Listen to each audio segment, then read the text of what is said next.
Hello, Margaret Coolman here of Soul Astrology. This month sees the completion of 2 planets through signs. So the whole month, Pluto will be completing the last degree of Capricorn, and Mars will complete the second half of Gemini. During this month, so at the full moon, Saturn finishes Aquarius and moves into Pisces. So the first half of the month has got 3 endings. The last degrees of any sign, as a planet goes through, there's a tendency for all those things that are relevant to that sign and the house it occupies in your birth chart, all the things relevant to that area of your life that you need to have dealt with and perhaps haven't yet, they all rise at once. So this month looks to be quite full, quite active. And with the Mars being in Gemini, perhaps the activity is speech, communication, and the way that we handle our energy during communication.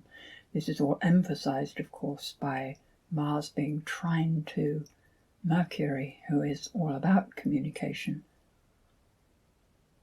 In Aquarius, and this is our understanding, Mercury is suggesting that we are endeavoring to move forward into communicating in the way that works in future, where everyone is equal and all views are heard.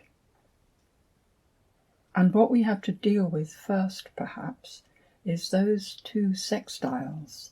This is what will be rising.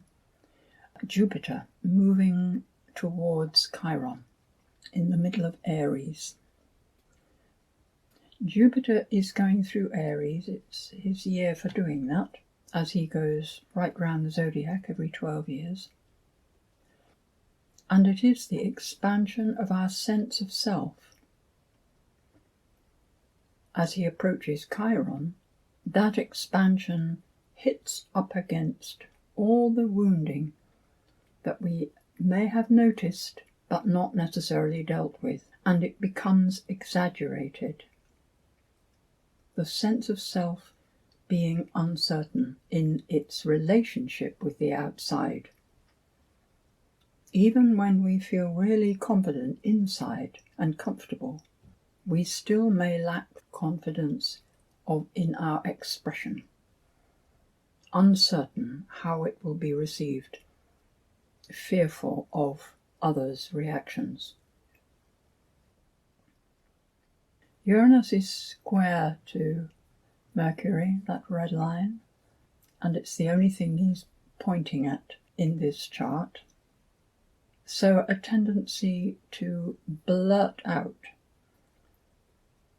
Uranus does represent the nervous system, and in Taurus it's very much the body's nervous system. How the state of our nerves is affecting the rest of our material life. Like trees, the body finds it difficult to speak. We have to be very sensitive to what's going on there. And the nervous system may well be reacting to the outside in ways that are not relevant in the moment of the communication itself. It's a bit complicated, but it's something that is going on all the time anyway.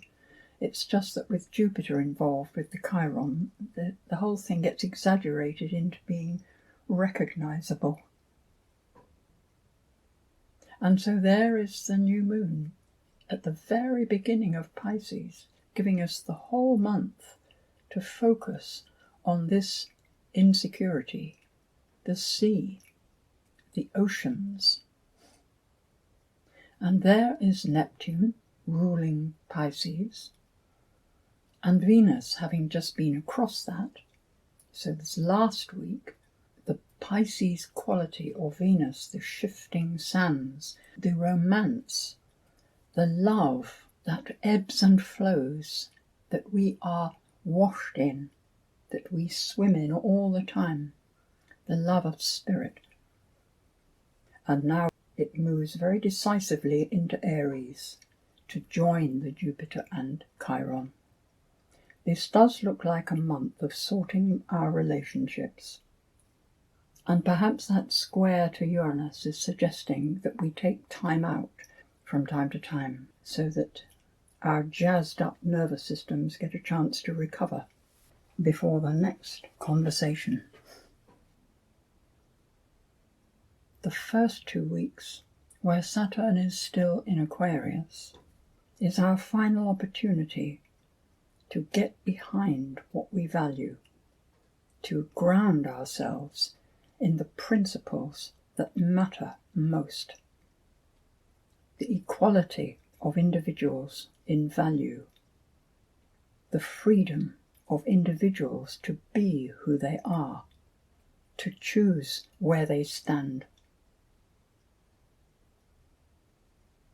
And then, at the full moon, Saturn moves into Pisces, the same moment that the moon is full. Such an emphasis on this shift of authority. Saturn is the structure of things. In Pisces, there are no boundaries, there are no definitions. So structures, as we have been involved in them, become very uncertain. Walking along the seashore in the sand, right where the waves of the ocean push in and shift things. Writing in the sand is washed away.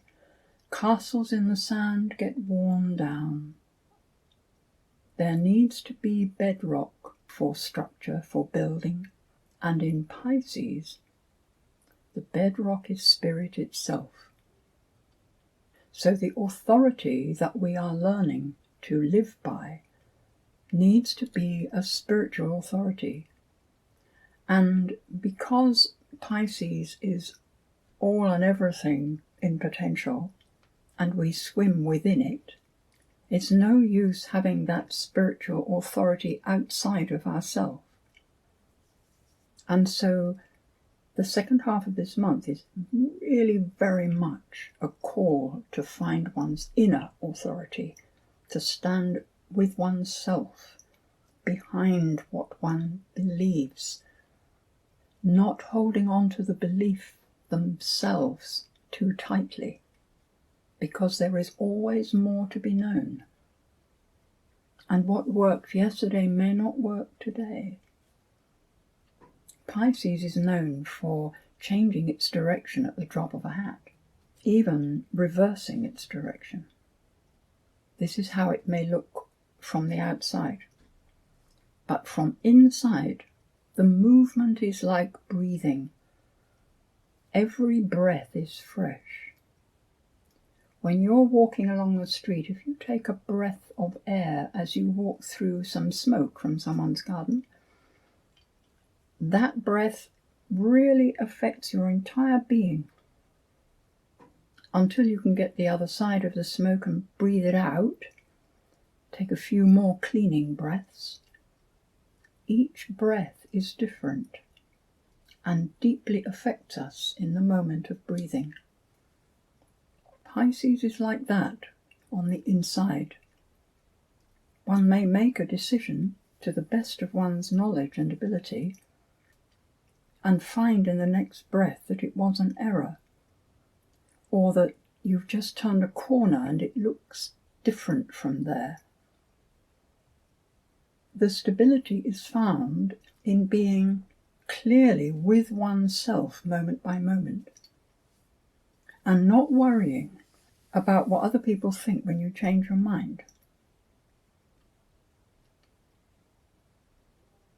Mercury will be going through Pisces for the second half, and of course the Sun is there and will be going over Neptune before the month is out. Jupiter is closer to Chiron, and Venus will have just passed over them both.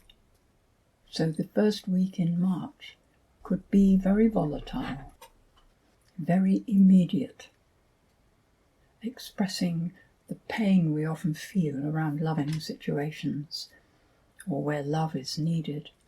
So old losses surfacing, grief around relationships being expressed.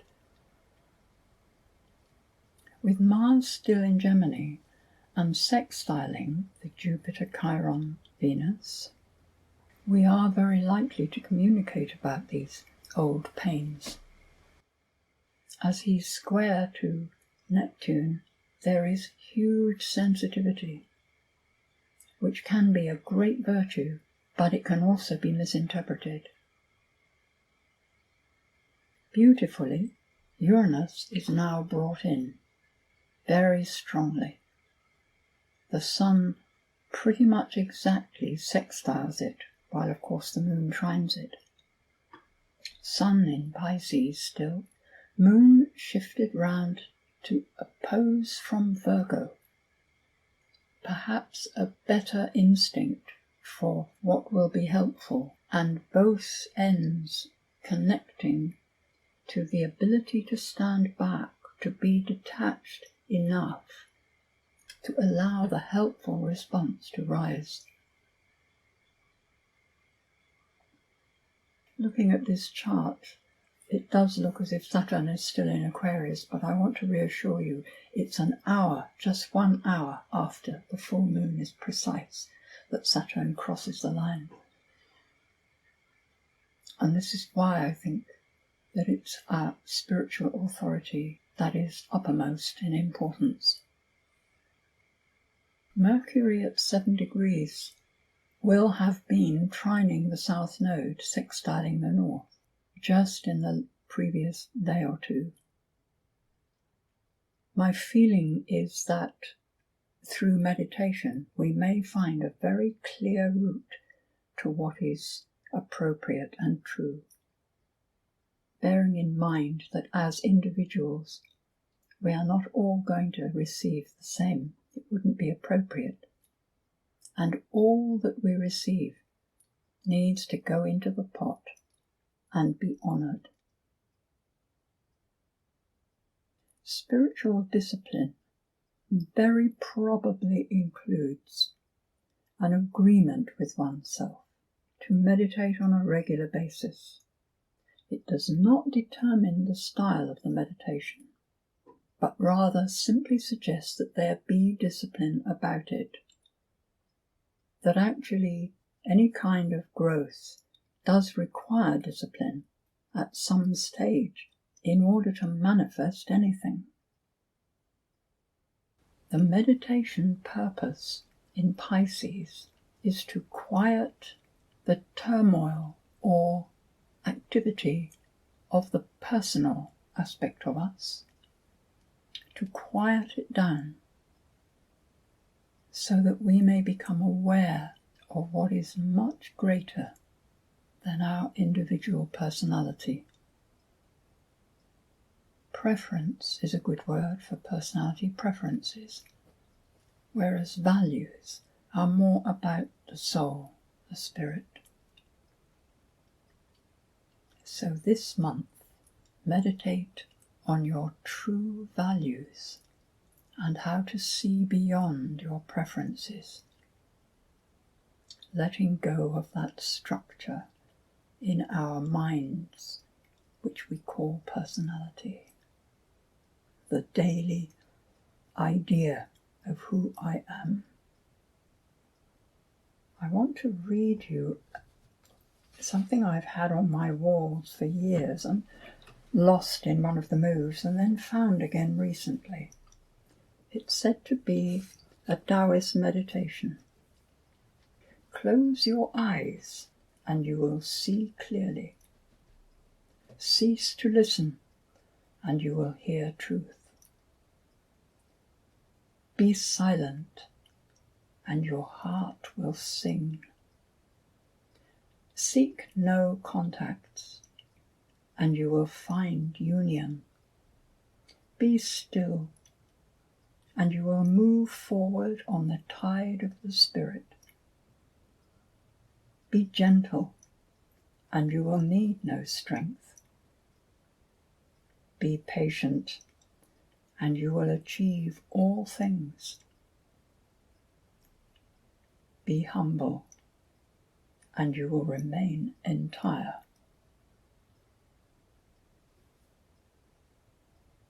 Thank you. Find a tree. Stand in a forest. Watch waves breaking on the seashore. All is movement. All is breathing. Breathe and feel your inner ground, the point of stillness within life's flow.